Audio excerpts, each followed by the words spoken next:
کون ہے وہ مجرم جو ان مجرموں کو محفوظ راستہ دیتے ہیں اور سیاسی اثر و رسوخ اور سیاسی تعلق کی بنیاد پر ایسے لوگوں کو چور دروازے دیتے ہیں اور ان کے بچانے کے راستے انہیں مہیا کرتے ہیں؟ ایسے لوگوں کو سامنے لانا چاہیے، ایسے لوگوں کے خلاف کارروائی ہونی چاہیے۔ تو کرنے کے کام یہ ہیں، قصاص نافذ کریں، شرعی سزائیں نافذ کریں، یہ ہیں اصل کرنے کے کام۔ اچھا، ان تمام باتوں سے ہٹ کر اسکولوں کے اندر جنسی تعلیم دی جائے۔ میرا سوال آپ سے یہ ہے، جس ملک میں اسکولوں کے اندر بچوں کو جنسی تعلیم دی جاتی ہے، کیا وہاں بدکاری کے دروازے بند ہو گئے ہیں؟ سب سے بڑا علمبردار جہاں اسکولوں کے اندر جنسی تعلیم دی جاتی ہے وہ امریکہ ہے۔ تو کیا امریکہ کے اندر زنا بالجبر ختم ہو چکا ہے؟ کیا بدکاری کے دروازے ختم ہو چکے، بند ہو چکے؟ کیا وہاں زیادتیاں ختم ہو چکی ہیں؟ اگر جا کر کے کرائم کا ریشو اور ریکارڈ نکالیں تو وہ ٹاپ پر آپ کو نظر آئے گا۔ پتہ یہ چلا اگر نظام کا سدھار چاہیے تو وہ وحی کی روشنی میں، محمد الرسول اللہ صلی اللہ علیہ وسلم کی تعلیمات کی روشنی کے اندر آپ کو ملے گا، ادھر ادھر بھٹکنے سے آپ کو نہیں ملے گا۔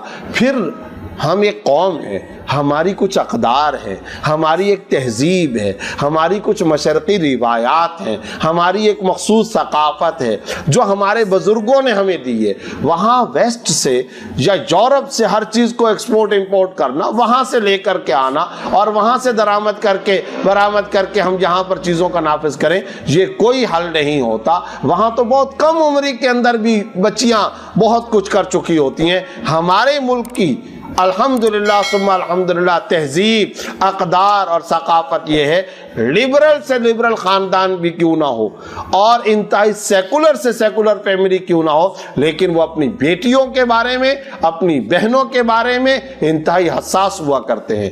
میں خود جانتا ہوں پاکستان میں ایسے کئی سیکولر اور کئی ایسے لبرل قسم کے صحافیوں کو، اور انہوں نے اپنے انٹرویوز کے اندر یہ کہا کہ ہماری بیٹیاں جوان ہوئیں اور جب وہ کالجوں اور یونیورسٹیوں کے اندر جاتی ہیں تو ہمیں اس بات کا ذہنی طور پر اطمینان ہوتا ہے کہ الحمدللہ فلاں یونیورسٹی کے اندر فلاں دینی جماعت، فلاں مذہبی اسلامی جماعت کا ایک گروپ موجود ہے، جس کی وجہ سے میں مطمئن ہوتا ہوں اور سیٹسفائیڈ ہوتا ہوں کہ میری بچی کی عزت وہاں پر محفوظ ہوگی۔ یہ سیکولر سیاستدان کہہ رہے ہیں، یہ لبرل صحافی کہہ رہے ہیں، یہ ان کے الفاظ ہیں، ریکارڈ پر موجود ہے، ایک نہیں کئیوں کے ہیں۔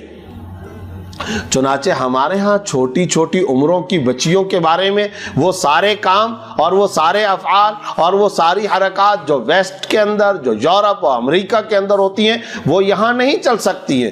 اگر اس طرح کی تعلیمات یا اس طرح کے قوانین کو آپ نے یہاں لانے کی کوشش کی تو اور زیادہ پیچیدگیاں پیدا ہوں گی، اور زیادہ مسائل پیدا ہوں گے۔ گراؤنڈ ریالٹی کو دیکھیں، اس کا شعور پیدا کریں، لوگوں کے تحفظات کو سمجھیں، لوگوں کے ذہنوں کو سمجھیں۔ اشرافیہ کے طبقے میں سے چند سیکولر افراد یا چند ایسی این جی اوز جو باہر کی فنڈنگ پر چلیں، ہم ان کے کہنے پر اپنی تمام گلی محلے کی سوچ کو، اپنے تمام گراس روٹ لیول کے عوام الناس کو ہم یہ سمجھ رہے ہیں کہ انہوں نے اپنے ذہنی تصورات کو بدل دیا ہوگا اور انہوں نے اپنی ذہنی اقدار کو بدل دیا ہوگا، اپنی کمیونٹی، اپنے قبائل اور اپنی برادری اور اپنے تمام کے تمام علاقائی سسٹم اور نظام کو بالائے طاق رکھ کر کے وہ ہماری تعلیمات اور ہمارے قوانین پر آ جائیں گے۔ ایسا ہرگز نہیں ہونے والا۔ حالات مزید خراب ہو جانے کا خطرہ ہے۔ آپ نے دیکھ لیا حال ہی کے اندر ختم نبوت کے حوالے سے کیا ہوا۔ اس مملکت خدا داد پاکستان کے اندر کچھ باہر کے لوگوں کی مشاورت پر حلف نامے کو اقرار نامے سے تبدیل کرنے کی کوشش کی گئی۔ یہ شق ہٹا دو، 7C ہٹا لو، 7B کو رکھ لو، اس کو ہٹاؤ، اس کو نکالو، کیا نتیجہ نکلا؟ بتائیے کیا نتیجہ نکلا؟ کیا ملک جام نہیں ہو گیا؟ کیا ملک کے اندر چاروں طرف عدالتوں کے اندر لوگ نہیں گئے؟ کیا سڑکوں پر لوگ نہیں آئے؟ کیا لوگوں نے احتجاج نہیں کیا؟ کیا اسمبلیوں کے اندر شور نہیں اٹھا؟